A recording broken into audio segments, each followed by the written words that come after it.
Okay, welcome to another episode. Hello. আজকে আমরা কথা বলবো হচ্ছে কাজকর্ম নিয়ে। আমরা ছোটবেলা থেকে অনেক বছর ধরে পড়ালেখা করি, অনেক বছর, primary school, high school, college, university, তারপর মাস্টার্স, তারপর বিদেশে যাই পড়াশোনা করার জন্য। সবকিছুর উদ্দেশ্য একটাই, বা এত মোটিভেটেড থাকার উদ্দেশ্য একটাই, টাকা পয়সা কামানো। আর টাকা বিগেস্ট মোটিভেশন। এবং যত বেশি টাকা তত বেশি কি আনন্দ, তত বেশি সুখ, স্বাচ্ছন্দ্য এবং সবকিছু। তো আমরা যদি দেখি যে টাকা পয়সা কামানোর দুইটা জানা পদ্ধতি আছে। অজানা পদ্ধতি আরো অনেক থাকতে পারে, বাট জানা পদ্ধতি একটা হচ্ছে চাকরি আর একটা হচ্ছে ব্যবসা। আমি মঈনুদ্দিন, আমি অনেক বছর ধরে বিভিন্ন ধরনের ব্যবসা করার চেষ্টা করছি, এন্টারপ্রেনারশিপ প্র্যাকটিস করার চেষ্টা করছি। আমি তন্ময়, আমি একজন data consultant and through out my career আমার সুযোগ হয়েছে বিভিন্ন কর্পোরেট কোম্পানির সাথে কাজ করার। বলা তো আমরা প্রথমে শুরু করবো হচ্ছে এখান থেকে, যে আমরা যখন ছোট ছিলাম তখন এই চাকরি বা ব্যবসা সম্বন্ধে আমাদের পারসেপশনটা কেমন ছিল। ছোটবেলায় নিশ্চয়ই সবাইকে বলে যে হ্যাঁ, তুমি যদি ভালো পড়াশোনা করো, ভালো চাকরি করবা এবং তুমি অনেক টাকা পয়সা কামাইতে পারবা, টাকা পয়সা বেশি থাকলে ভালো বিয়ে করা যায়, সব কিছু মিলে। তোমার কি অনেক কিছু আছে আর কি। তোমার কি ধারণা ছিল, মানে তুমি আমার যেটা হয়েছে যে মানে আমি তো বেসিক্যালি চাকরি দিয়ে আমার ক্যারিয়ার শুরু করছি। আমার কাছে যখন আমার মানে গ্রাজুয়েশন শেষ হওয়ার পথে, তখন আমার মধ্যে এই ফিলিংটা ছিল যে আমাকে দিয়ে কোনো ইনোভেশন হবে না। তো এই জন্য আসলে বিজনেস রিলেটেড সেগমেন্টটাকে চিন্তাই আমি করি নাই ওই মোমেন্টে।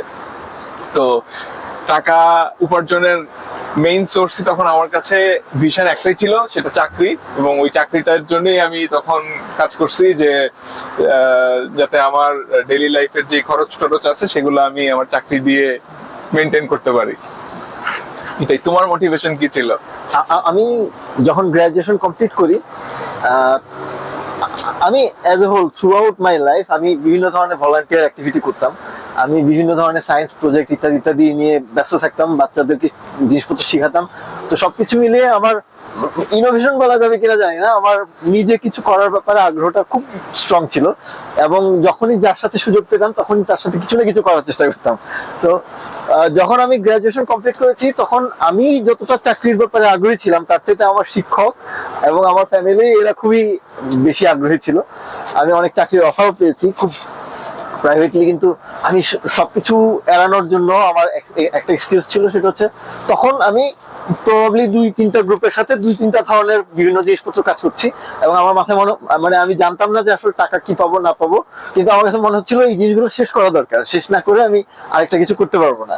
তো অ্যাজ এ হোল আমি অনেক বুঝে শুনে যে ব্যবসায় নেমেছি, ব্যাপারটা এরকম না।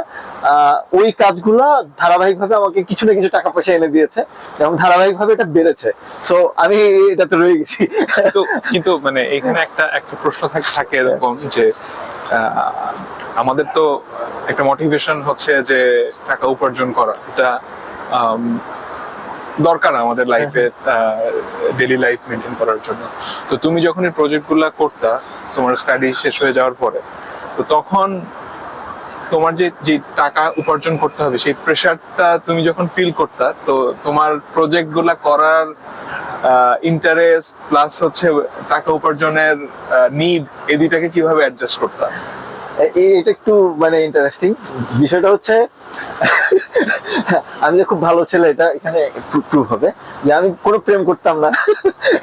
সো আমার যেটা হইতো যে তুমি কিন্তু ম্যারিড। হ্যাঁ, এখন আমি ম্যারিড, কিন্তু আমি যখন মানে এই কাজগুলো করতাম তখন আমার মানে আমার খরচের হাত এত কম ছিল যে আমি লিটারালি আমার খালি পকেট নিয়ে আমি যেখানে সেখানে যত যা ইচ্ছা তাই করতে পারতাম।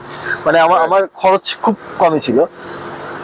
প্রেম করাটা ইম্পর্টেন্ট এই জন্য বললাম, কারণ প্রেম করলে আমি দেখেছি আমার বন্ধুরা যারা প্রেম ছিল তাদের খরচটা একটু বেশি ছিল।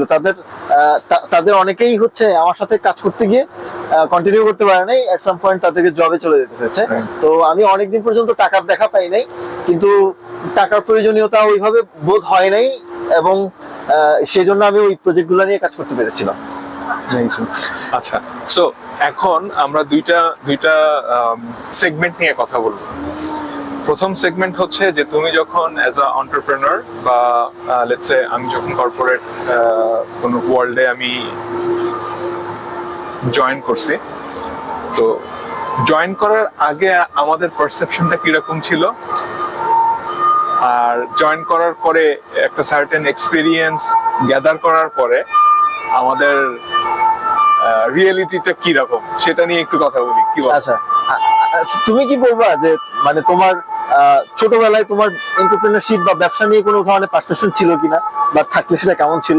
যেটা আমি তোমাকে বললাম যে খুব ইন্টারেস্টিং, যে আমি ছোটবেলায় বলতে হচ্ছে যখন আমি গ্রাজুয়েশন শেষ করি, তখন আমার আসলে নিজের মধ্যে ওই কনফিডেন্সটা তখনও ডেভেলপ করে নাই, বা ওইভাবে চিন্তা করা আমি শিখি নাই যে আমাকে দ্বারা কোনো ইনোভেশন পসিবল।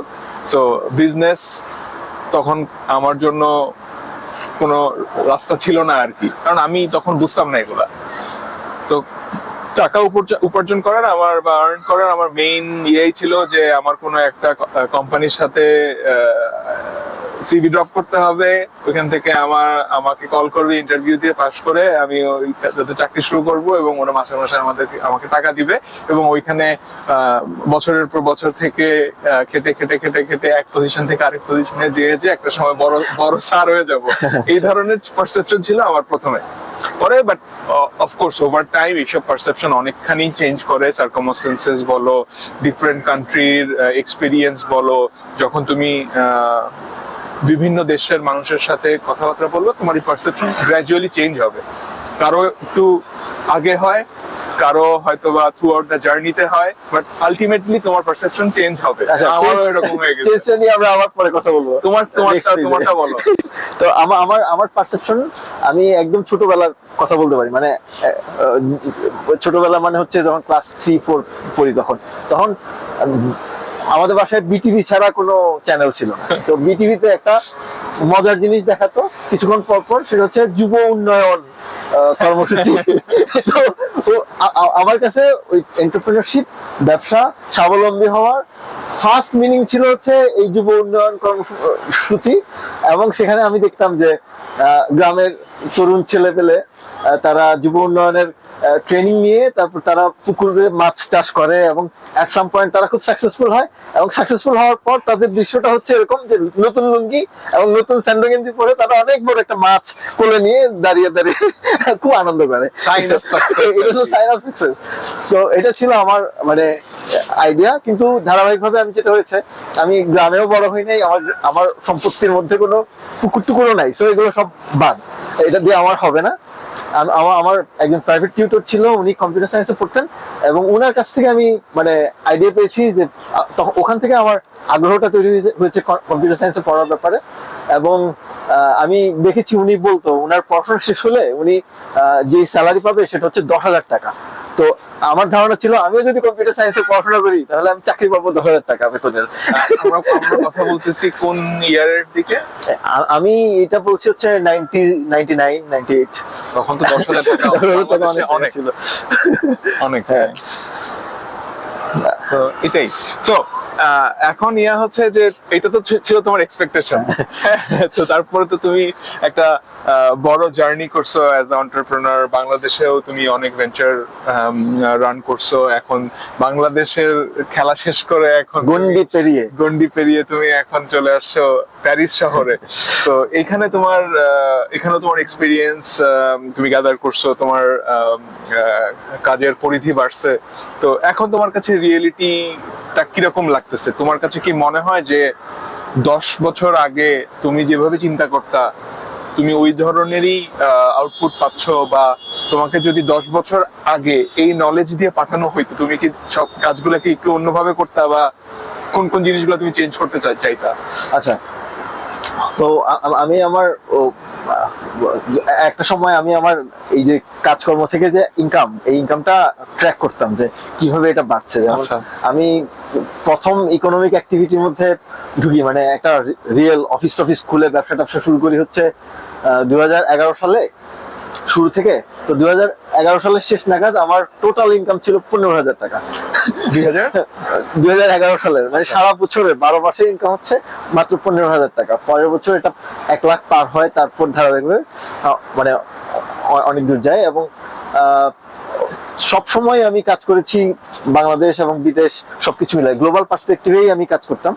আমার আমার প্রজেক্ট গুলো সবই হচ্ছে সব একদম ইন্টারন্যাশনালি ওপেন ধরনের প্রজেক্ট, যদিও ওগুলার ইউজার ধারাবাহিকভাবে বেড়েছে। তো যেটা হয়েছে সেটা হচ্ছে যে প্রথমে চিন্তা ছিল হচ্ছে এরকম যে আমি যার জন্য প্রজেক্ট করব, মানে যেই অর্গানাইজেশনের জন্য প্রজেক্ট করব, সেই অর্গানাইজেশন বোধ হয় খুব সাদা সিধা ভাবেই হচ্ছে ওই টাকা পয়সার ডিলটা করবে। এটা হচ্ছে আমার প্রথম ধারণা ছিল। আমি যখন কোনো একটা কোম্পানির কাছে যেতাম, যে বলতাম তোমাদের প্রজেক্ট করে দিব, তখন ওই প্রজেক্ট ডিল করার সময় তাদের সাথে যে আলোচনাটা, ওটা যত সহজ সাবলীল হতো, প্রজেক্টটা করার সময় এবং করার শেষ হওয়ার পর যখন টাকা পয়সার ডিল হতো, তখন জিনিসটা ওরকম হতো না। তো এইটা একটা আমার নতুন একটা লার্নিং হয় যে বাংলাদেশে বা সব সময় আমি যখন কাজ করতে যাব, তখন ওই ক্লায়েন্টের কাছ থেকে টাকাটা নেওয়াটা একটা বিশাল বড় হ্যাসলের কাজ। কোডিং করা, প্রজেক্টটা নিয়ে কাজ করা, চিন্তা করা, এটা যতটা মজার কাজ, ক্লায়েন্টের পকেট থেকে টাকা বের করাটা অত সহজ কাজ না। এবং এখন আমার বেশিরভাগ প্রজেক্টই হয় হচ্ছে গ্লোবাল পার্সপেক্টিভে। তো ওইখানে যেটা হয় যে আমি এমন সব মানুষের কাছে বেচি যাদেরকে আমি দেখি নাই, আমি যাদেরকে চিনি না, এবং যাদের মন, চিন্তা ভাবনা, আগ্রহের বিষয় এটা জানা থাকে না। তো এই বিষয়গুলোতে হচ্ছে আমি অনেক কিছু শিখেছি, দেখেছি। এবং বাংলাদেশের বাইরে আসার পর বিশেষ করে বাংলাদেশ থেকে তো আমরা সাধারণত ইউরোপের অথবা আমেরিকান কাস্টমারদেরকে আমরা সার্ভ করতাম, কিন্তু কখনো আমেরিকান বা ইউরোপিয়ান মানুষকে দেখি নাই। তো বিদেশে আসার পর প্রথম আমেরিকান এবং ইউরোপিয়ান মানুষকে দেখেছি। তো দেখতে গিয়ে দেখলাম যে তারাও মানুষ, এবং তাদের কাছে প্রোডাক্ট সেল করা আসলে অত ডিফিকাল্ট না। এইটুকু আমার মানসিক। আমি যদি একটু সামারাইজ করি, যে তুমি যখন বাংলাদেশে বিজনেস করতে, তখন তোমার কাছে এই পারসেপশন ছিল যে বাংলাদেশের বর্ডারের বাইরে তোমার প্রোডাক্ট সেল করাটা একটু ডিফিকাল্ট, কারণ হয়তোবা তাদের মাইন্ডসেট ডিফারেন্ট হতে পারে। বাট তুমি যখন এখানে এসে দেখছো যে বাইরের কান্ট্রিতে এসে দেখছো যে তুমি যদি ভ্যালু অ্যাড করতে পারো, এখানে যথেষ্ট লোক আছে তোমার প্রোডাক্ট কেনা। এটা নাম্বার 1। আর নাম্বার 2 হচ্ছে যে বাংলাদেশে বিজনেস করতে গেলে অথবা যে কোনো ক্লায়েন্টের বিজনেস করতে গেলে তোমার সেটেলমেন্টটা, ফিনান্সিয়াল সেটেলমেন্টটা একটু টাইট। তো এটা হচ্ছে আমাদের যদি কোনো নিউ এন্টারপ্রেনার থাকে বা কেউ ওয়ানাবি এন্টারপ্রেনার থাকে, এটা একটা মেসেজ তারা রাখতে পারে। আচ্ছা, এবার আমি তোমার কাছে প্রশ্ন করি, সেটা হচ্ছে যে তুমিও তো বাংলাদেশে অনেক বড় কোম্পানিতে চাকরি করেছো, বিদেশেও তুমি বড় কোম্পানিতে চাকরি করেছো। তোমার যে এক্সপেকটেশন ছিল, সেই এক্সপেকটেশনের সাথে বাংলাদেশে এবং বিদেশে কিভাবে এটা চেঞ্জ হয়েছে? আমি সত্যি কথা বলতে গেলে কি, যে বাংলাদেশে যখন কাজ করেছি, তখন আমি আসলে আমার ক্যারিয়ার স্টার্টই করছি মাল্টিন্যাশনাল কোম্পানি থেকে। তো আমি আমার লোকাল কোম্পানিতে কাজ করার সুযোগ হয় নাই বলবো না, আমি 6 মাস একটা কোম্পানিতে ছিলাম অ্যাজ এন ইন্টার্ন। তো ওইটা আমার পার্ট অফ স্টাডি ছিল। তো ওইটাকে আমি আমার প্রফেশনাল এক্সপিরিয়েন্সে ওইভাবে ইনপুট করব না। সো আমি বেসিক্যালি আমার মাল্টিন্যাশনাল কোম্পানিগুলোতে বাংলাদেশে কাজ করার যে অভিজ্ঞতা আছে, ওইটা থেকেই বলবো। সেটা হচ্ছে যে যখন কেউ ক্যারিয়ার স্টার্ট করে, তখন ও থাকে হচ্ছে একটা ফ্রেশ খাতার মতো। হ্যাঁ, যে তুমি যেই ডোমেনেই কাজ করো, তুমি ফাইন্যান্সে কাজ করতে পারো, তুমি বিজনেসে কাজ করতে পারো, তুমি মার্কেটিং এ কাজ করতে পারো, আইটিতে কাজ করতে পারো, তোমার তুমি যেরকম কম্পিউটার সায়েন্স পড়ে সফটওয়্যার ডেভেলপমেন্টে কাজ করো, এরকম বিভিন্ন ডোমেইন আছে। তো ডোমেইনে তুমি যখন জয়েন করবা, স্টার্ট করবা যখন ক্যারিয়ারে, তখন তুমি দেখো কাইন্ড অফ ফ্রেশ স্লেট। তো তখন তোমার যদিও তোমার যথেষ্ট একাডেমিক কোয়ালিফিকেশন আছে, কিন্তু একাডেমিক কোয়ালিফিকেশন আর business is not the same thing. কারণ বিজনেস হচ্ছে তোমার এখানে রিয়েল পিপল আর ইনভলভ। তোমার কাছ থেকে কেউ যখন কোনো সার্ভিস নেবে, তার মানে হচ্ছে যে সে তার একটা ব্যবসা আছে, অথবা সে কোনো তোমার প্রডিউসড কোনো টুল দিয়ে তারা কোনো একটা কাজ করবে এবং ওইটার বিনিময়ে তোমাকে একটা পয়সা পেমেন্ট দেবে। অথবা একটা রিওয়ার্ড তোমার জন্য থাকবে। এটা হচ্ছে মেইন কনসেপ্ট। তো যখন আমরা প্রথমে জয়েন করি আমার পারসেপশনটা এরকম ছিল যে এখানে অনেক কাজ আছে, এই কাজগুলো আসলে কোনো দরকার নাই, অথবা ভ্যালু চেনের কোন এন্ডে হচ্ছে এটার ইম্প্যাক্টটা পড়ে সেটা নিয়ে আমি খুব একটা কনসার্ন থাকতাম না এট দ্য বিগিনিং, এবং ওইটাই আমার কাছে তখন নর্মাল মনে হইতো।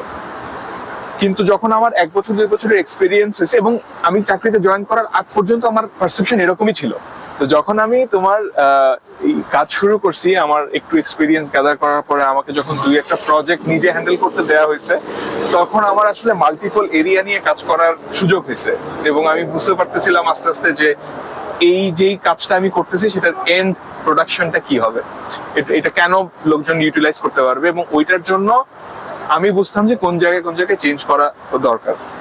আচ্ছা, এটা হচ্ছে একটা ফ্যাক্টর। সেকেন্ড ফ্যাক্টরটা হচ্ছে যে যখন আমি কাজ করতাম ইনিশিয়ালি, তখন হচ্ছে আমি দেখা যেত যে একটা স্পেসিফিক একটা টপিক নিয়ে আমি খুব বেশি এনগেজ থাকতাম।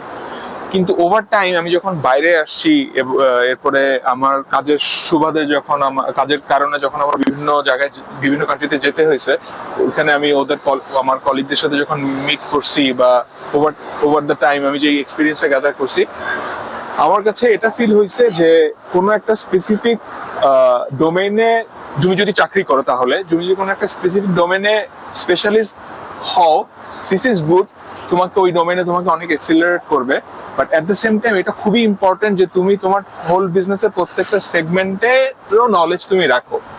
এবং এটাতে করে যেটা হয় যে তুমি যখন পুরা নলেজটা গ্যাদার করবা যে বিজনেস, হাউ বিজনেস রানস, তখন তোমার কাছে এন্টারপ্রেনিউরিয়াল কিক ট্রিগার স্টার্ট করবে যে না, আসলে এটা পসিবল, ছোট হোক বড় হোক, ইউ ক্যান ডু ইট, যেটাই বিজনেস তোমার হোক।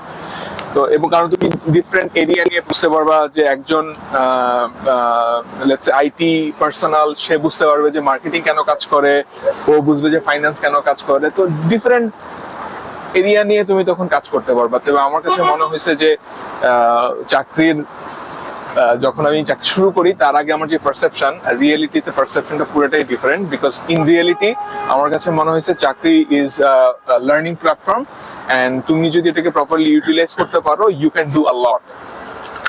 আজকে আমাদের আমাদের টপিক এইখানেই আমরা শেষ করব। আমরা ইনশাল্লাহ নেক্সট ভিডিওগুলোর মধ্যে আমাদের এই যে ব্যবসা এবং চাকরি নিয়ে আরো অনেক কথা বলবো, কিভাবে অফিসের ভিতরের যে এনভায়রনমেন্ট, এই এনভায়রনমেন্টে অনেক বেশি অ্যাক্টিভ থাকা যায়, একজন আরেকজনের প্রতি কোঅপারেটিভ থাকা যায়, এবং এটার বেনিফিটটা কি, এবং অফিস পলিটিক্স ইত্যাদি ইত্যাদি নেগেটিভ জিনিসগুলো আমরা আলোচনা করব।